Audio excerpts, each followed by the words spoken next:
Dominique. Cette poignée de main n'était pas gagnée. Parce que Dominique Déliès-Post est un grand timide, parce qu'il est un artiste qui préfère laisser parler ses œuvres à sa place, et surtout, parce qu'il n'aurait jamais dû être là en pareille forme. Rencontre miraculeuse, avec ou sans filtre.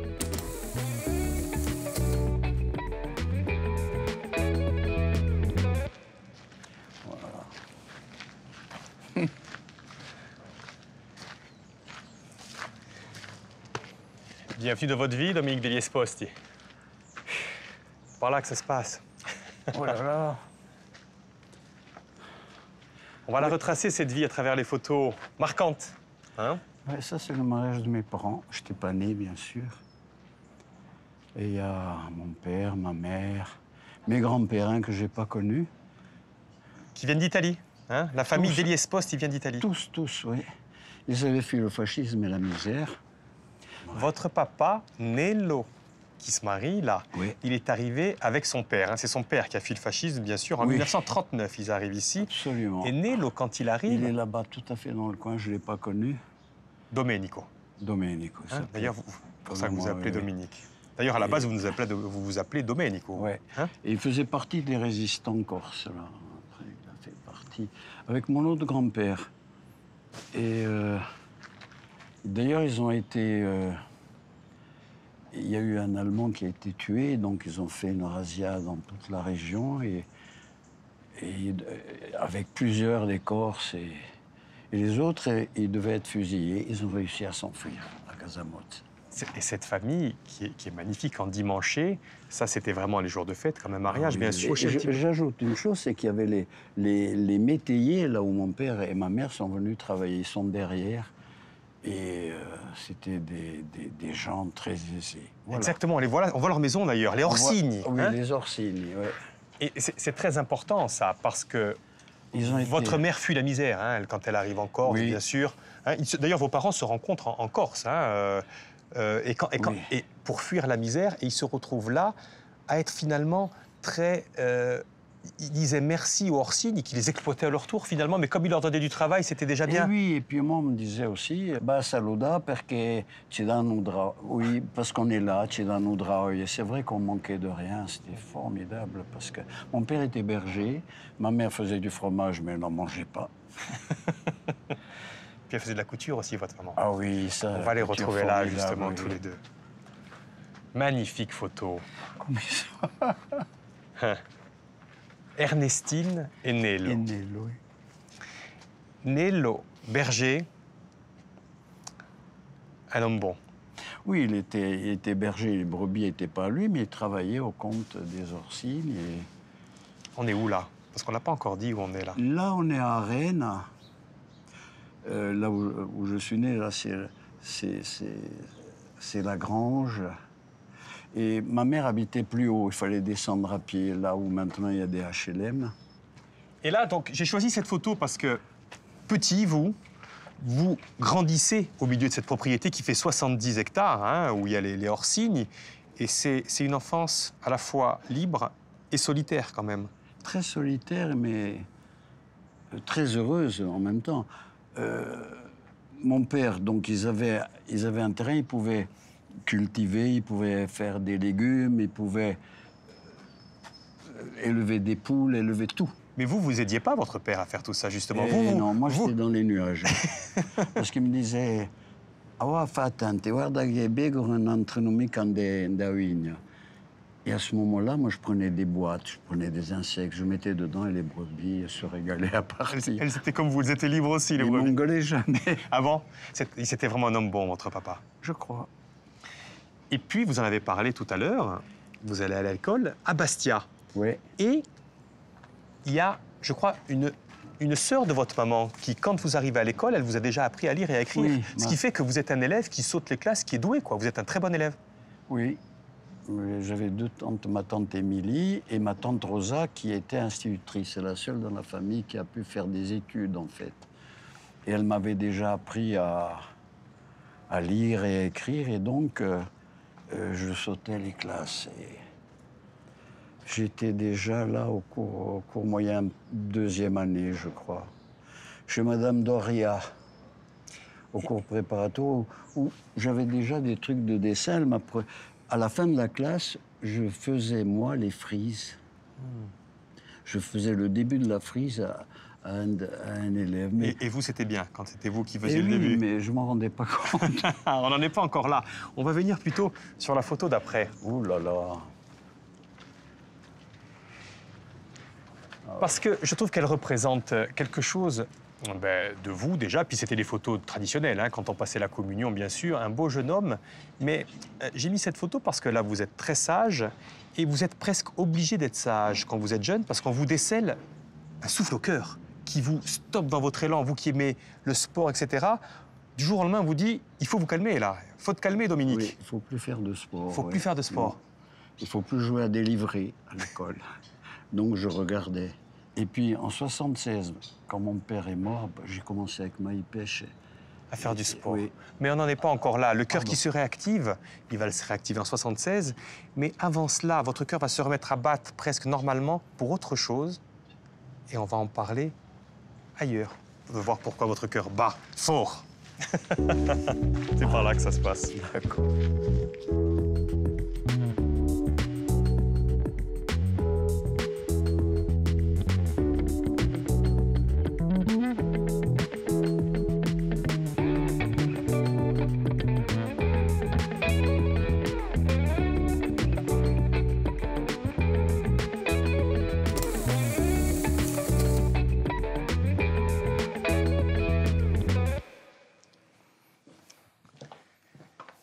Dominique, c'est par là que ça se passe. Bonjour. Prenez Merci. place. Et donc, on a évoqué un coup de cœur. Et le coup de cœur, il est là. Alors, je ne sais pas s'il est de vous pour José Lorenzi. Il est certainement de José Lorenzi pour vous. On est à la section artistique de Bastia, là. Et lui décèle un talent énorme chez vous. Moi, j'ai eu José en 5e. Ouais. Donc je devais avoir 10 ou 11 ans, parce que comme on racontait tout à l'heure, que j'étais en avance. Bref.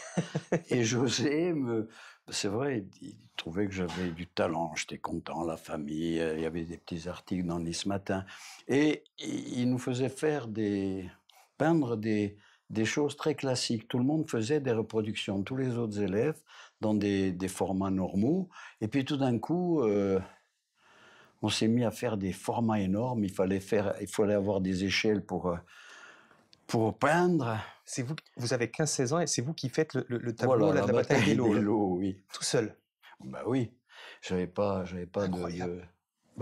Et José Thomas, il faisait, lui, le sacre de Napoléon, de David. Ah, donc, Alors lui, il était dans une salle et puis on avait des émissaires qui allaient voir pour savoir à quel stade il en était. Et ça devenait un peu compétitif, mais José nous disait qu'il fallait être fort etc. La compétition, déjà, ça vous rebute un peu, même déjà à cette époque-là. C'est pas trop vous, ça. Non, non. Non. Et il y a une autre partie de votre personnalité qu'on décèle aussi avec l'art. Eh bien, c'est celle-là. Et bien là aussi, C'est la générosité. c'est... Hmm. Si vous le dites, hein, moi je suis d'accord. Vous avez quoi, là? Vous avez 16 ans, 17 ans? Non, t'es plus jeune. Encore? C'était dans le hangar de Kazinka, et c'est une reproduction de Botticelli, il n'y a même pas des trucs terminés là. Et j'ai dit, si je réussis au bac, je l'offre à l'église de Castellar. Et elle est dans l'église de Castellar. Je l'ai offert, ce tableau. Et vous êtes parti. Vous êtes parti Mais à je Paris. me mettais en scène, hein, j'aimais Oui, le oui, théâtre, oui. j'aimais les moustaches. Vous avez fait un montage formidable. Et vous êtes parti. Et vous êtes porté à Paris parce que vous décidez d'être prof d'art plastique. Oui. Hein? Et sauf qu'à l'époque, il n'y a pas de fac d'art plastique, en Non. fait. Et donc, qu'est-ce que vous allez faire à Paris? J'ai été au lycée Maître de Penningen, rue du Dragon, pour préparer un concours pour entrer au lycée Claude Bernard, qui était la seule école d'État, je dirais, où on pouvait faire des études gratuitement. Il y a eu 16 garçons, 16 filles séparés qui étaient reçus, donc j'ai fait partie. Et j'ai été reçu à ce concours. Et vous arrivez à Paris, et là, à Paris, vous tombez immédiatement amoureux de deux choses. Ah, sur ce sentiment inconnu dont l'ennui et la douceur m'obsèdent, j'hésite à poser le beau nom grave de tristesse. Oui, Françoise, oui. Ah, il y a deux, oui. D'abord aussi Ionesco. Le théâtre de la Huchette, Quand vous êtes à Paris, vous fréquentez un petit peu tous Oui. les artistes. Et puis d'abord vous tombez sur la littérature. Oui. On voit que vous connaissez par cœur Bonjour Tristesse. Mais non, je crois que c'est d'abord Françoise, je l'ai connue plus tard après. Et vous connaissez même Françoise. Il va y avoir une vraie coup de foudre avec Françoise. Oui, il y a une grande complicité, je dirais, plus que coup de foudre. C'était, je dis, un coup de foudre dans le sens, on s'entendait très très bien. Ça va durer des années. Quelques années, oui. Je connaissais sa famille, j'allais en Normandie, on se voyait en cachette dans des hôtels. Bref. Et vous connaissez son œuvre par cœur. Effectivement. Non, je connais le début à la fin. Oui, ne soyez pas modeste. Et le théâtre de la Huchette, effectivement, ça fait tilt, parce qu'à force de fréquenter ces acteurs, et notamment la cantatrice chauve, vous prend une idée. Ah oui. Ouh là là.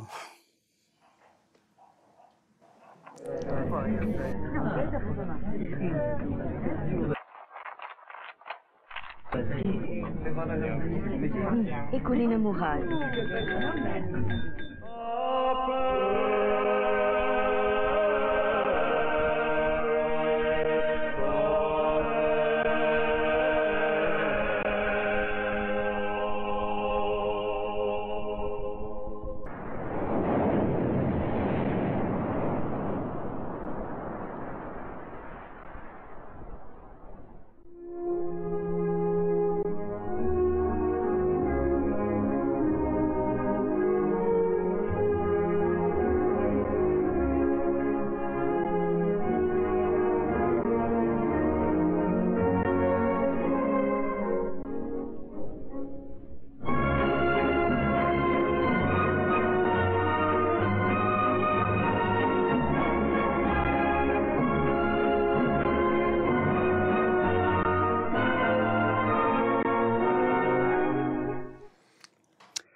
On est en 1973, on est sur la plage de Nonde. De Nantes, ça oui. Et ce chapeau, une équipe extraordinaire. Que d'amateurs. Tous des bénévoles, mais c'est incroyable. Michel Rossi, Fanfan Goïti, je cite pas tout le monde. C'est vous le réalisateur, là, Dominique. Oui. Qu'est-ce que vous voulez dire dans ce film? C'est une histoire de quoi, ce film, Bourjado? Une histoire actuelle. Ah oui, ça c'est intemporel, ça. C'est comme une chanson populaire, ça parle d'amour et de désir. Puisqu'ils revivent là, le couple arrive dans une soirée, il revit Adam et Ève, j'ai choisi pas mal, quoi. Roméo et Juliette, des mythes. Et c'est un des premiers films du cinéma corse où on parle oui. corse. Oui, en c'est plus, vrai, hein. oui. C'est vraiment une œuvre. Il doit y en avoir eu avant, mais là, c'est tout en Corse. Le problème, c'est que ce film, pour sortir en salle, il va mettre des années et des années. Il va y avoir là aussi justement une odyssée avant qu'il sorte. Ça va mettre 12 ans, presque un petit peu plus de temps, mais pour que Ulysse revienne chez lui. Ça va être une histoire sans fin, ce film. Parce qu'il faut notamment trouver une musique. Oui. Et pour trouver une musique, il va falloir que vous trouviez des idées. Et un jour, on vous parle de Léo Ferré qui est en Corse. Et c'est ça, vous vous dites, bah, tiens, je vais aller le voir, il est soi-disant au couvent d'Alziprato, et vous dites, bah, je vais aller le rencontrer, peut-être que lui pourrait m'écrire la musique, non? Oui, c'est Julia Rione qui dirigeait le Festival des cultures méditerranéennes qui est à Artemare et maintenant, qui me dit, viens avec des photos, viens, Léo Ferré passe, et je lui fais signer une photo avec Pierre Fondacci dessus, qui représentait pour moi Edmond en prison. Il signe, il regarde pas, bon. Et nous sommes repartis. Je suis parti après avec Maï Pêche dans un cabanon, je rentre, et ma mère me dit, un certo vere a chiamato, je rêverai tout ça.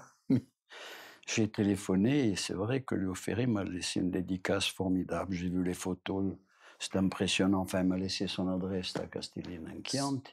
Je l'ai appelé une fois, c'est tout. Il n'a pas répondu. Mais j'ai connu Maurice Fleuret. Exactement, parce que vous n'allez pas aller plus loin avec Léo Ferré, il y a votre timidité quand même qui prend le pas. Heureusement, dans votre vie débarque. Et là, Fanfan, était les Maurice. Et Maurice Fleuret. Et Maurice Fleuret a une vraie importance. Qui c'est ce Maurice Fleuret? Parce qu'à l'époque... il avait fait le festival d'Alziprato. Alors, et puis il va avoir une carrière formidable, parce qu'on voit derrière lui, il y a Jack Lang. C'est Maurice Fleuret, c'est l'inventeur De la fête de la musique de la fête de la planétaire, musique, oui. bien sûr. Ça, c'est en 81. Mais là, on est avant 1980. Et Maurice Fleuret, effectivement, il vous aime beaucoup. Et Oui, il dit, aimait eh ben, ce qu'il faisait, ouais. ça, Et c'est voilà. pour vous, ça. Et donc, Le Monde Visionnaire, il trouvait tous les titres, Théâtre Immobile, parce que Maurice me disait, écoutez, Bon, venez faire une exposition d'abord, et moi, il y avait l'expo, mais je mettais en scène dans les jardins des personnages, et encore bénévoles, et tout le monde se régalait. Enfin, je pense, prenait du plaisir. Se régaler, c'est pas un joli mot, mais... Et il me téléphonait. Il me téléphonait, il dit « Ah, j'ai vu l'extrait de votre film Rouge Adour et j'ai écrit une lettre à Jacques Lang, parce qu'il était directeur de la musique. Si ce film n'est pas aidé par les pouvoirs publics, ce film n'existera jamais. Et grâce à la direction de la musique, on a eu l'argent qui a 3 fois plus que le budget initial, si ce n'est plus, vous avez pu faire la pour musique. finir. Et il disait, faut pas... Et on s'était mis d'accord, on va pas faire quelque chose, on va pas ajouter une soupe à d'autres trucs, on va pas alourdir, on va choisir Maurice Fanon, on va lui proposer, qui est un monsieur qui travaille avec des sons. Et vous avez votre musique pour le film, mais Voilà. vous avez autre chose aussi. C'est que, je l'ai matérialisé avec ces photos, Et c'est oui. que c'est vous et lui et Maurice Fleuret qui avez cette idée. Oui, parce que lui disait, je vous amène 24 concerts de 6h à minuit, et vous mettez-moi en fête le village. Mettez-moi en fait le village. Alors, on a très peu d'éclairage. Je suis directeur du Festival de Lille, mais j'ai très peu d'éclairage. Trouvez-nous des idées. Puis un jour, j'ai dit, tiens, on va demander aux gens d'allumer l'intérieur des maisons. C'est devenu des crèches formidables. Et ces crèches Et en plus, formidables. Michel Ross avait eu l'idée des petits spots de jardin avec des gélatines, et ça devenait Cécile B2000, des gros gâteaux. Exactement, mais ces crèches formidables qui vont Mais la être illuminées. population participait tous. Exactement. Toujours. Et ces crèches bénévoles. formidables, ça va se transformer peu à peu en fête de la musique le 21 juin, en fait. Vous êtes à l'origine de ça, avec Maurice Fleuret. Pas moi, lui. Lui. Mais voilà. Hein. Mais c'est devenu... C'est vrai qu'après, à l'an 2000, on voulait que la Corse entière, sur un clic, allume à minuit, tout le monde allume l'intérieur des maisons. Mais ça n'a pas marché. Eh bien, Parce qu'il fallait une organisation énorme, quoi. Mais on va voir justement ce qui va se passer après les années 80. On n'est pas encore dans les années 2000. On va voir parce que vous avez encore beaucoup de choses à dire et beaucoup d'horizons à explorer. Mais ce n'est pas ici qu'on va en parler. Allez, Mais venez, on a d'autres choses à voir encore. D'accord. Allez, on va finir ailleurs. Allez.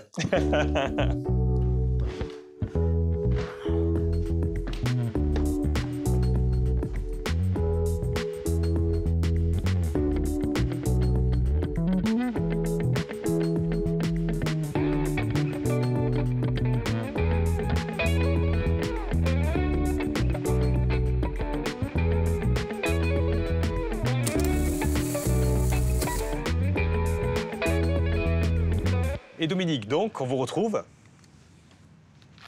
Oh là là. à Paris. Ouais. Et ça, c'est... Oui. C'est encore Maurice Fleuret qui m'appelle un jour, il me téléphone chaque fois. Voilà, je vous propose de faire un spectacle coproduit par Chaillot.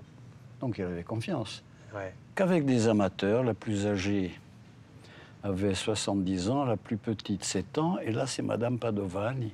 On en avait fait l'affiche, voilà.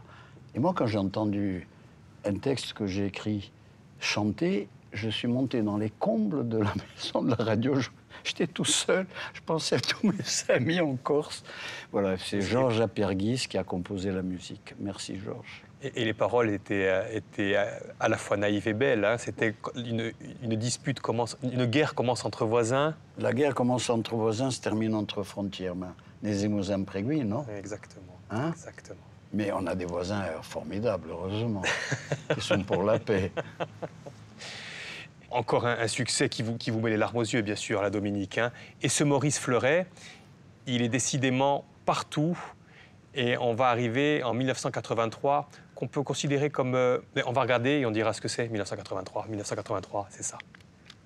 Metteur en scène, à cette énergie qui est en vous, vous nous troublez. Vous nous mettez mal à l'aise.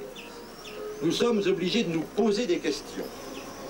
Vous êtes le ver dans le fruit, le réveil dans le rêve, et peut-être le remords dans l'amour, comme disait Goethe.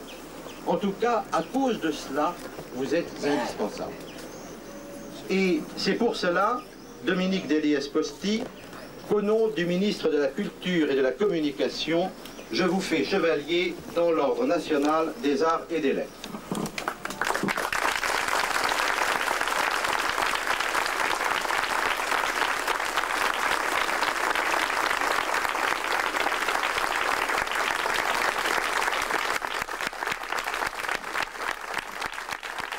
Vous êtes super fier là. Oui. Ouais. Oui. Ouais. Parce que quand il m'a dit, même Gainsbourg accepte la médaille des arts et lettres, j'ai dit alors j'y vais. C'est un peu une boutade, mais c'est vrai, ça fait plaisir. Complètement. On est dans les jardins de la citadelle de Bastia. Oui. Il y a tous vos amis qui sont là, il y a un monde fou. Hein. J'ai l'impression que là, justement, on est au mi-temps des années 80 et il va y avoir un changement d'époque. Déjà, Maurice Fleuret va mourir. Oui, Mmh. en 90, oui. Et on change d'époque, justement. Et je l'ai matérialisé avec cette photo. Paese il Luce, que vous avez initié, effectivement, où on voyait ces troupes avec ce drapeau, avec le cœur où vous veniez, où c'était complètement artisanal, où chacun venait, mettait sa lumière dans le foyer. Vrai. Ça se transforme et c'est de plus en plus grand spectacle avec des projecteurs où, comme vous le disiez, on branche quelque chose. Il y a de moins en moins d'humains et de plus en plus de technologie. Et ça vous correspond moins, ça? Ça correspond moins, c'est vrai. Parce que là, c'est devenu énorme. Et moi, j'aime bien les petits tableaux, la dentelière de Vermeer, tout petit où il y a tout aussi. Mmh. C'est un petit peu comme si vous aviez donné le kit, justement, de ça, et qu'après, vous retirez un petit peu aussi. C'est plus pour vous, ça. Oui, c'est vrai. Moi, je donne, oui. On est comme on est, hein. Mmh. Et justement, et comme vous êtes, ça correspond quand même moins à l'époque. Je l'ai matérialisé ainsi avec ça. Les années 80, c'est les années fric. Oh là là. Donc il faut vendre. Et Non, là, il y a le frac. Le frac qui achète. Ça, c'est des tableaux achetés par le moi, frac. Anne-Alessandre, qui n'est plus là, avait décidé, parce qu'elle était partie du frac, de s'occuper de moi parce que je ne suis pas très bon pour le commerce.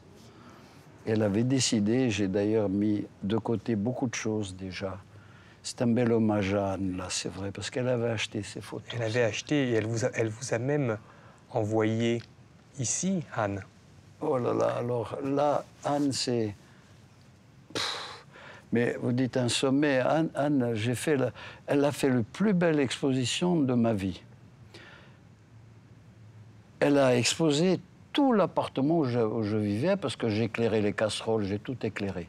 Vous voyez, là-bas, c'est la cuisinière avec des projections.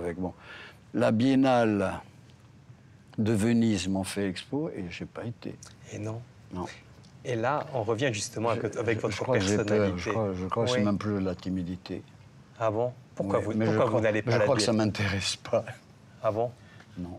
Ça ne vous intéresse? Moi, Qu'est-ce qui vous j'ai intéresse? été prof et bon, moi, ça m'a suffi de ce que j'ai gagné. J'ai pas besoin de plus, mais très franchement, mais j'aime créer. Je fais tout le temps. Voilà. Mais vous avez justement une personnalité complexe, parce qu'effectivement, votre vie, c'est de vous exposer à travers vos œuvres, mais vous refusez presque d'assumer. Qu'est-ce que c'est le mot? De venir... Moi, j'aime montrer, oui. J'aime montrer. que ça marche, j'aime qu'il y ait du succès, j'aime tout ça, mais j'aime pas vendre, en fait. L'argent, je crois que c'est lié à ça, je sais pas. Et Dominique, vous aimez montrer quoi? Parce que... Mais on a besoin d'argent. Ça, Oh là c'est là. quelques-unes de vos œuvres.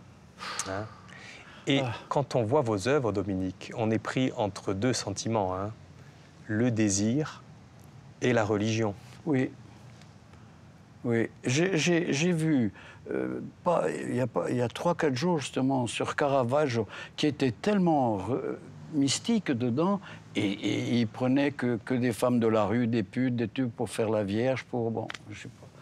Je me suis un peu... Identifié? Je me compare pas. Non, mais il y a Parce que qu'il ça. avait une technique, il est mort à 42 ou 1, il avait une technique picturale, mais c'est inouï, je connais Mais vous, plus. on voit que vous visitez tous les arts. Il y a effectivement, il y a la peinture, c'est magnifique, là, ce que vous faites. Hein. C'est comme les peintures de Lascaux, le Christ. Et depuis qu'on vous suit, depuis le début de l'émission, on est là, on est entre le désir et ce petit garçon qui est avec la communion, la religion. Petit garçon, je sais pas, ça peut devenir des adultes. Et on vous voit, vous adressez à Dieu, Dominique. Vous priez souvent? Ah oui, oui, oui. Et les prières, ça sert à quoi, les prières? Ben, ça sert... Seul le silence est grand, tout le reste est faiblesse. Est-ce que ça sert aussi à ce moment-là, les prières, Dominique? Alors voilà, ben, bien sûr que ça sert.